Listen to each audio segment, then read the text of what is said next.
wellnesscouch.com, streaming wellness into your lives.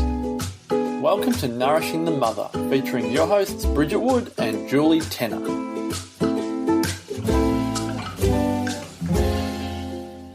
Hello and welcome to Nourishing the Mother. I'm Bridget Wood. And I'm Julie Tenner. And today's podcast is when you hold your kids to higher standards than you hold yourself.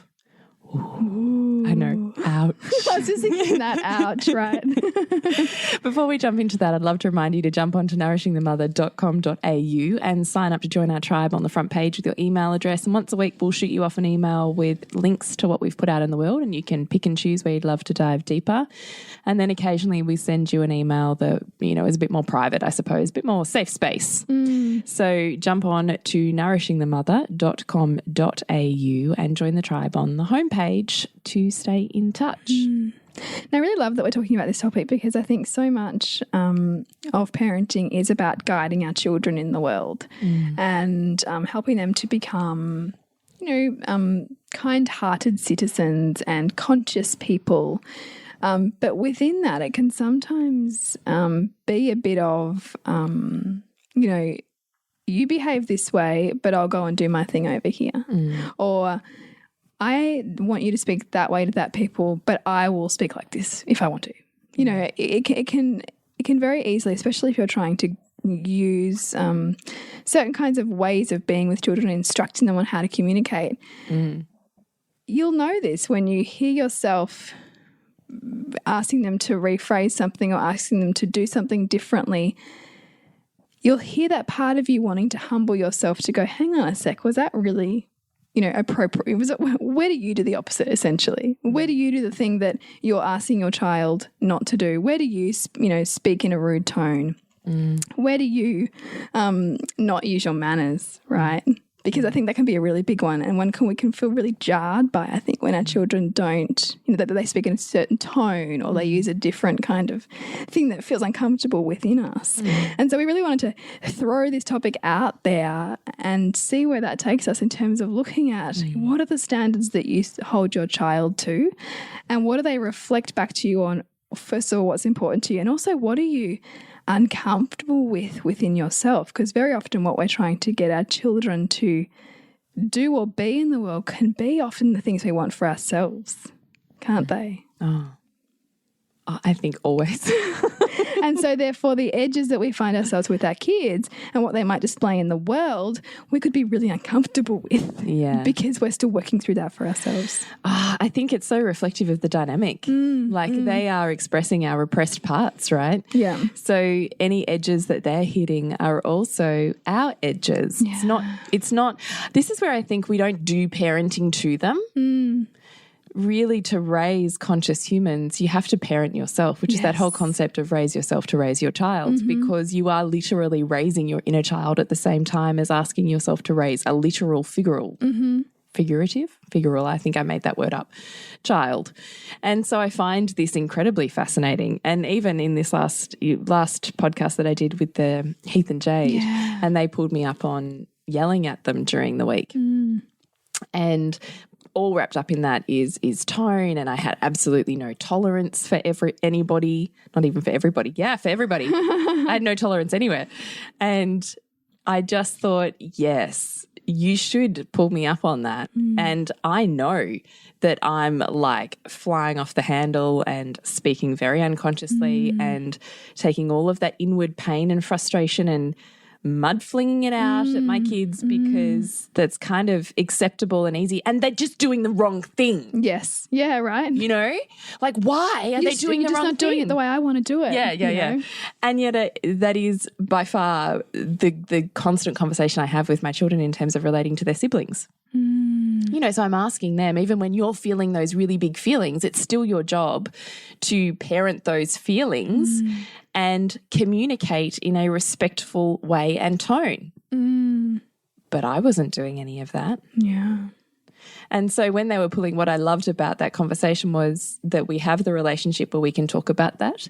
So I don't need to get defensive. I don't need to say, oh, but you were, and get and play go the back blame and game. forth and all of that. Yeah. I don't need to get sucked into an 8-year-old or 11-year-old's world. You know, it's okay for them to say this was incongruent, and for me in that dynamic to say, you know, you're right, and I really understand this thing I'm asking you to do is really hard because I know, because I'm still learning it too.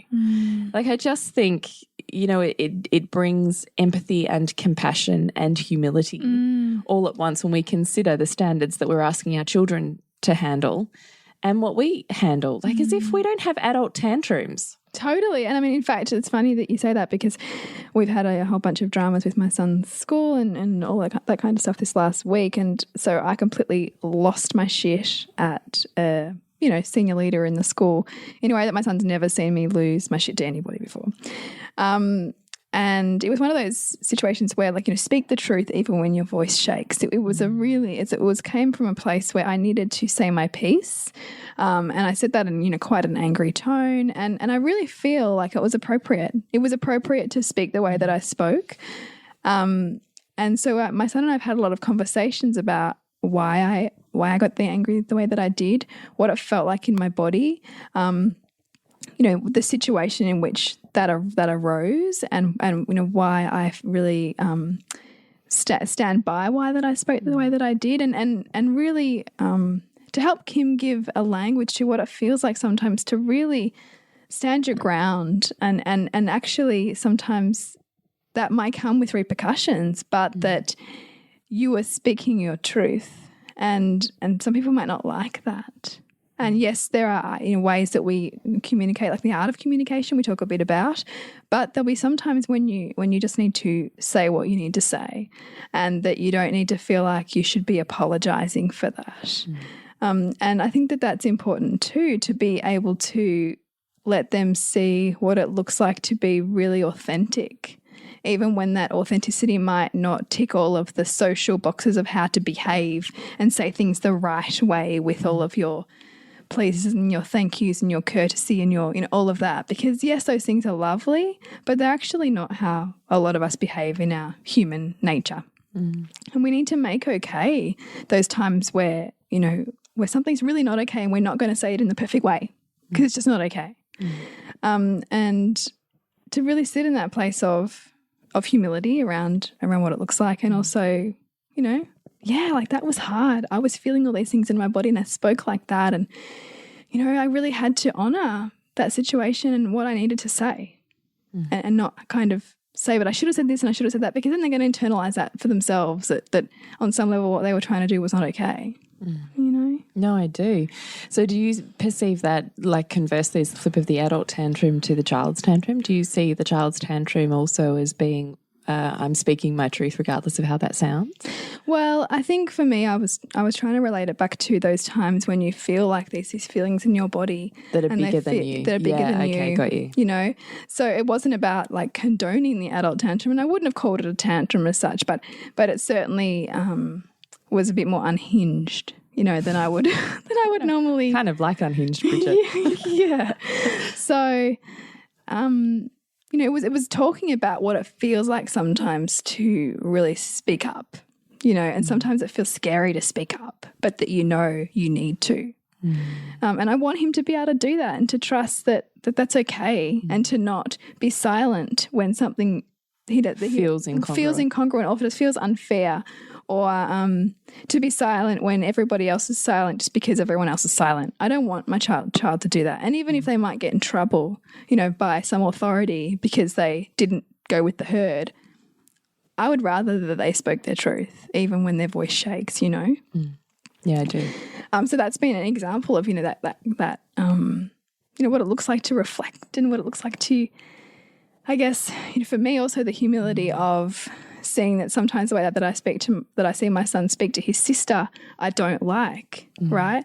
But there'll be times where for him, that is his, you know, version of feeling hard done by, feeling like controlled, feeling like he's got no freedom, feeling like everything's unfair.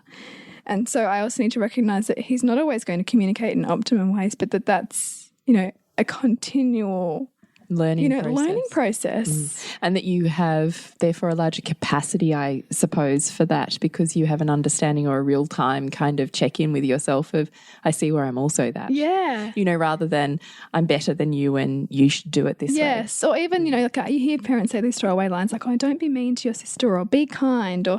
And I see that as so unhelpful because, yes, I guess as a yes, we say those things because it kind of sounds good to say that to our children, and that we want them to be friendly people. But I don't think that really gives them a framework to understand, first of all, why they're feeling that way. And second of all, how we can communicate in a way that is a win-win or, more meaningful for that relationship. The art of communication versus the passivity of being the good girl. Yeah, I just want well-behaved children. Yeah. Because how uncomfortable are we with our own mean girl? Exactly. Yeah, I mean, and that I think to the degree to which our child triggers feelings in us is the degree to which those things are okay or not okay within us. Yeah. So if we see our child like being really mean and because it's painful, cruel to some other kid, like it's hard to be the parent of the bully. Yeah, harder than it is to be the parent of the victim. Well, because everybody will side with you if you're the parent of the victim. You're kind of like the baddie if your child's the bully, right? But I think that's way too black and white. I think there's so much more to it. Totally. Another thing that's really popular at the moment is this idea of building resilience in children. And, that we want them to be able to step up in the world and face their fears and be able to have that growth mindset. But I really ask, I guess, how much are we as adults and parents really walking our own talk with that? Are we doing those things, or are we taking the comfortable road? Are we staying within our comfort zone while we're asking our kids to step well out of it? Yes. And I would say to you also, step beyond where you want to see that you show up, to see where you shy away, because there's 7 areas of life, right, Bridget? Yeah. And in this lifetime, ultimately, we're here to empower all 7, right? Yes, in the form of enlightenment, right? Yeah. But generally, we're only going to have 2 or 3 that we're empowered in. That are super nailed, and everything else we're growing. We're growing in, right? So I think it's easy to say, well, I do show up and I do speak my truth and I do, I do face my fear and I do move into the resistance. But there is areas of life where you also don't. And I think, it's often in your intimate partnership that you will encounter that the most. Yeah. Because if you look at long-term monogamous relationship as being a people-growing machine, they are your literal mirror. So they know you so well, probably better than you know yourself, and they see you clearer than what the formed identity that you have about yourself. And we often don't like that gap between how we see us and how we really are, right? Yeah, in totally. intimate partnership. So therefore, how much are you avoiding the growth in your relationship and what that's offering you? And how is that a mirror of the areas in which you're asking your child to grow and they are resisting? Totally. So this is the literal conversation I had with my husband last night. Oh, you good? You had some conversation. Well, Bridget, I may have had an adult tantrum. Really? I'm not going to lie, it wasn't pretty. But I have to tell you, it came because I knew, look, sorry, I'm jumping ahead because as you as a listener don't have the conversations that Bridget and I had during the day. So, I'm all about conscious empowerment in relationship and female sexuality, and like that's my jam. Yeah. But it's also my biggest pain point, right? Because the things we have most genius in is also where we're going to be called to grow the most. Yeah. Anyway, so we've had this renovation that's now been going on 3 weeks.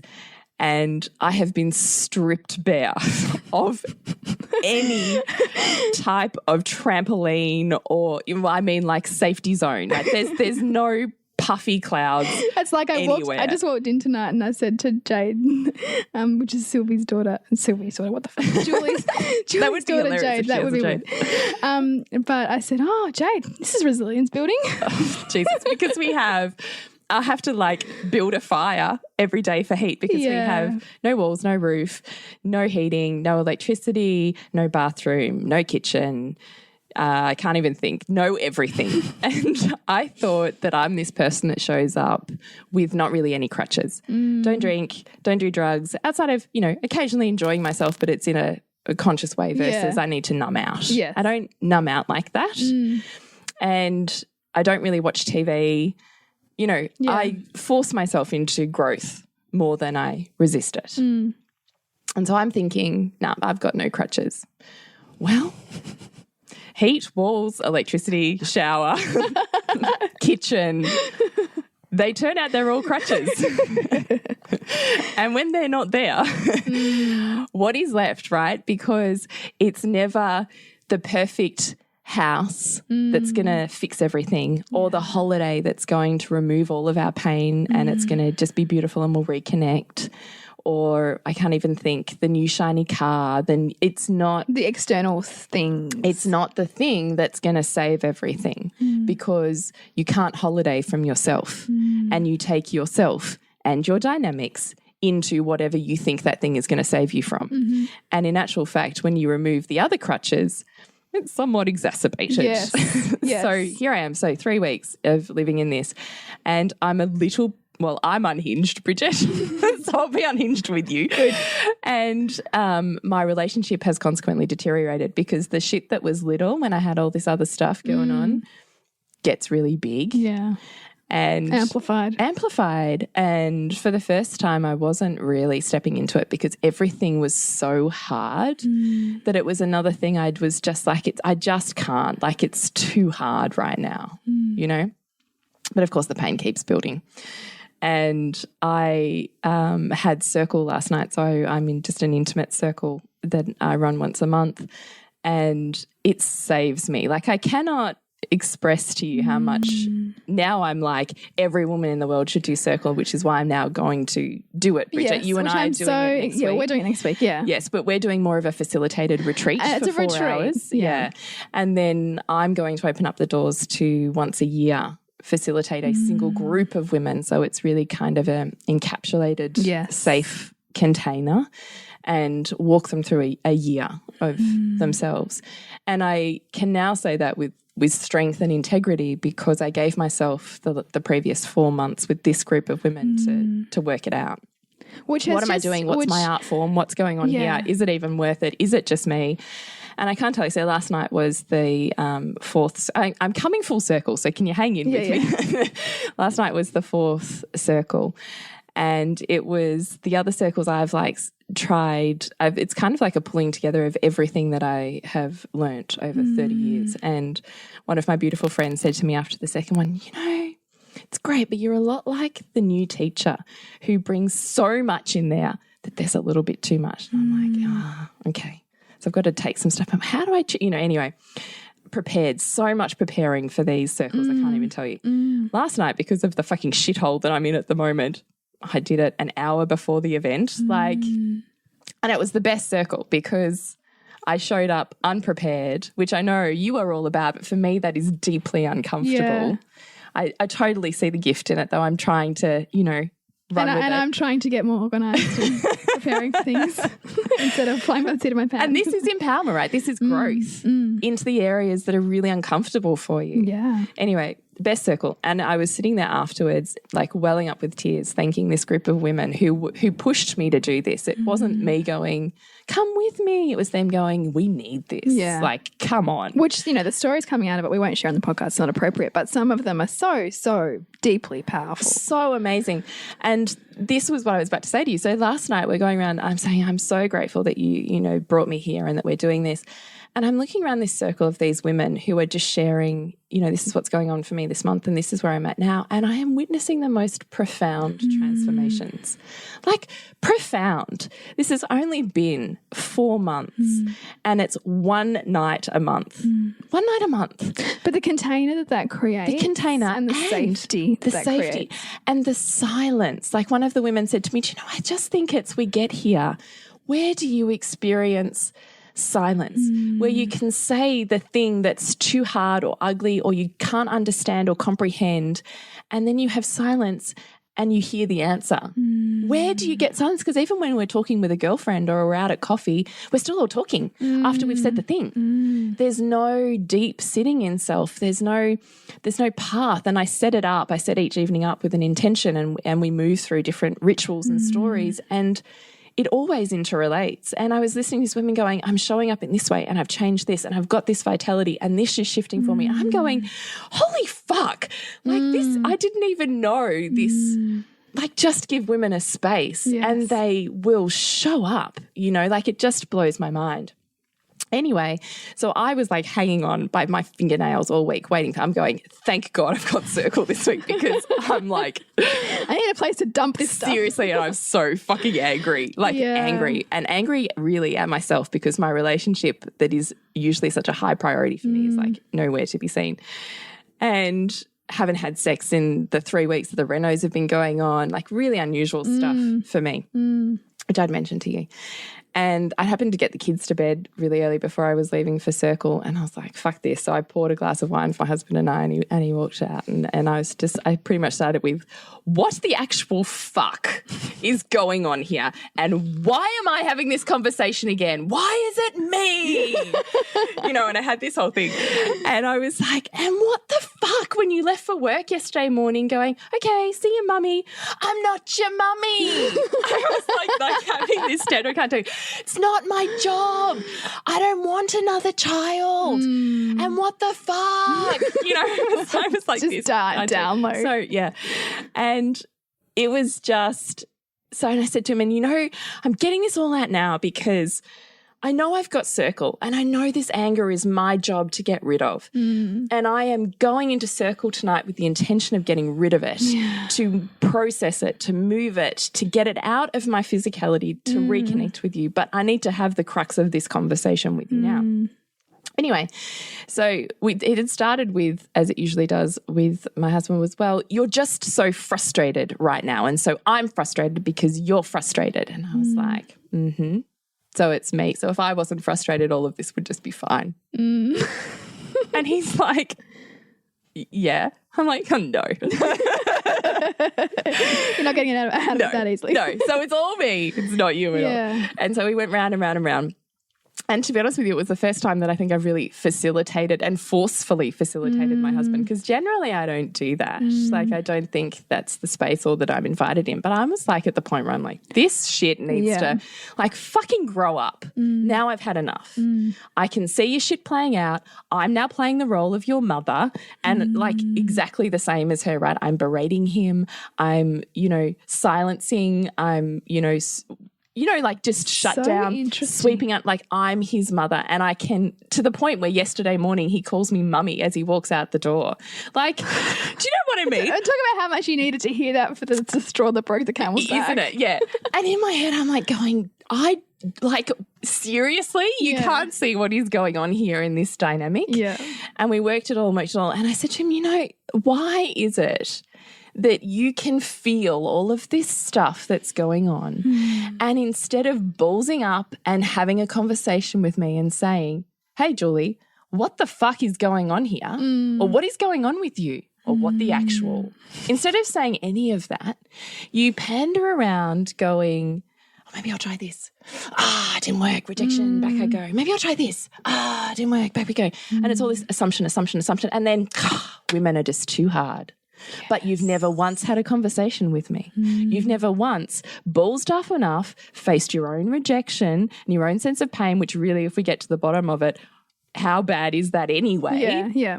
Which we had a conversation about.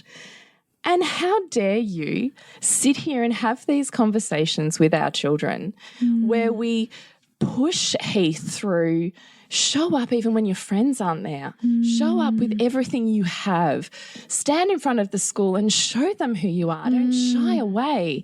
And when your friend is, bleeding on the ground, show them who you are in those moments. Don't walk away. And yet you do this with me in our relationship. And when we say to my daughter, feel the fear and do that shit anyway, honey.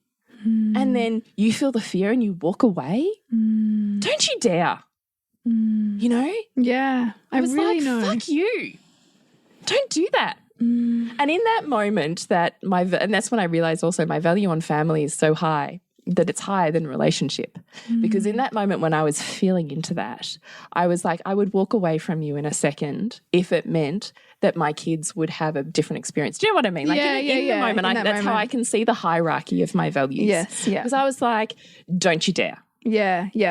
Don't you do that to my kids. And, for me, that fuels me in my parenting as well, is if the thing I can't do for myself, if I can flip it to see how it serves my children and my parenting, I'll fucking do that shit. I love that. You know?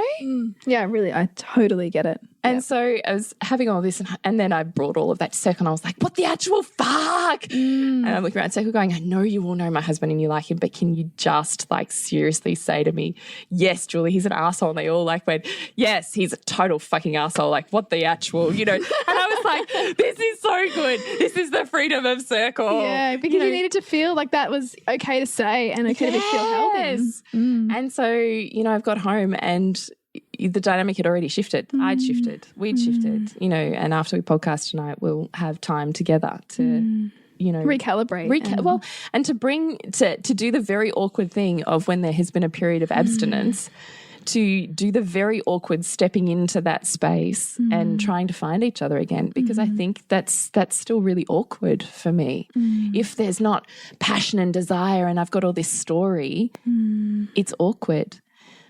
But the truth of the matter is sometimes the most incredible sexual awakenings come out of awkward situations. It's like, you know, you hear people talk about, I mean, those, the after fight sex, you know, like it can be sometimes so much more juicy because you've had to have that, you know, disintegration and then reintegration happen. But it just reminded me as you were saying that, I was thinking, don't you say to my children, you hold them to these standards of accountability within themselves and their own lives. And then you do the opposite, because our children do not do what we say. So they do what we do. They do what we do.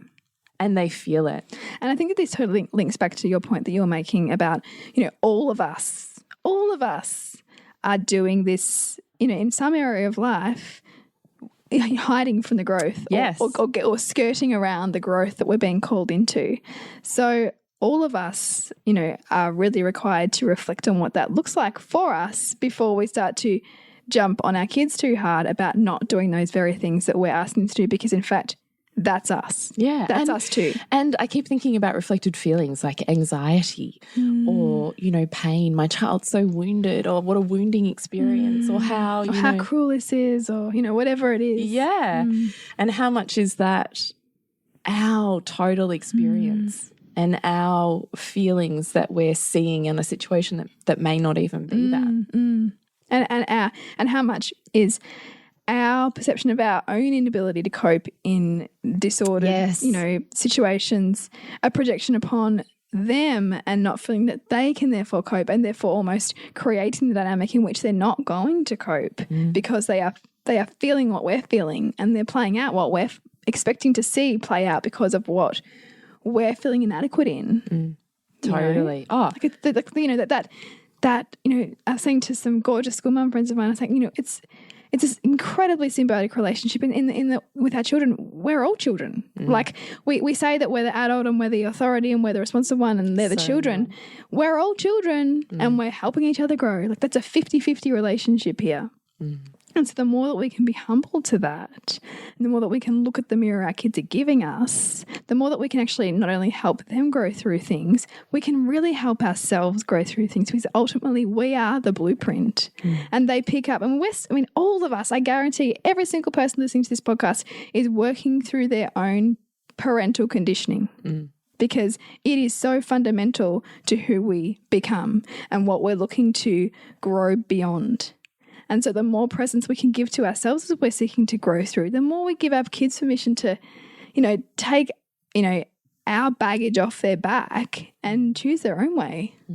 We've talked so much about dynamics here, and I mean that's essentially what we is probably the biggest epiphany I think that so many people get when they're in our aligned parenting program is the piece on dynamics, because it's not something that's out there a lot.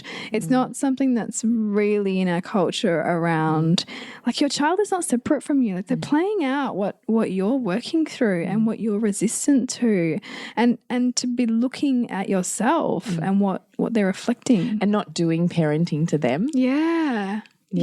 But in fact, having just the filter through which to see what's happening through a completely different lens, and to go, I see the divinity here, I suppose. You know, this thing that we're all calling gratitude. I need more gratitude. I need to be more grateful. I need to be more grateful. Well, you can't will gratitude on yourself. No.